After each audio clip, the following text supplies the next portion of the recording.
We're here in Ponce, Puerto Rico, in an iguana park, surrounded by big lizards or small dinosaurs, depends on how you look at it. These magnificent creatures are found mostly in Mexico, Central America, and South America, and the Caribbean islands.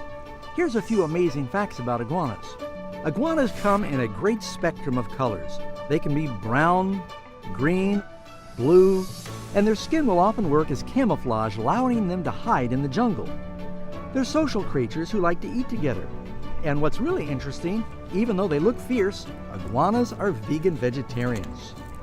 They're regarded as popular pets, though if they're not cared for, they can actually just stop eating and will themselves to die. Typically, iguanas just lay eggs and they abandon their offspring, so those little iguanas have to fend for themselves from the time they're born. If they're attacked, they'll fight with their tail, either punching or whipping their opponent. It's interesting to see a dog running for mercy after being whipped by an iguana. Also, to ensure a fast escape, they can detach their tail and later grow another one. Iguanas generally like to live around water, and they can swim away escaping from predators. Green iguanas in particular are excellent swimmers. They have the ability to inflate themselves and swim incredible distances. This is one way they've been able to populate the different islands of the Caribbean. What's incredible is these creatures have lungs where they're able to hold their breath for up to 28 minutes, putting even a crocodile to shame. They also know how to compensate for when things get hot or cold.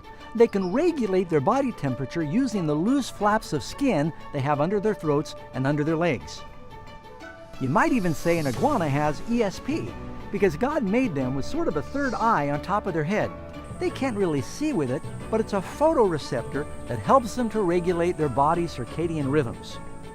You know, in the same way that God made iguanas where they're some of the toughest creatures in God's natural kingdom, Christians need to learn to be resilient in the spiritual realm. Through God's grace, we can learn to be great survivors.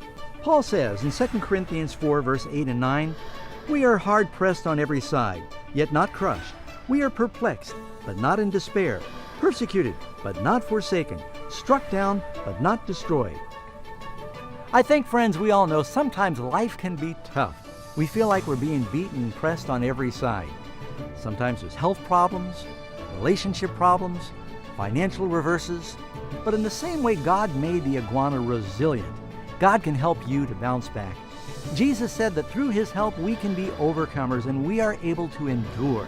If you turn to Him and ask Him for His help and His Spirit, He will recreate you and make you even tougher than an iguana. Wouldn't you like to ask Him now?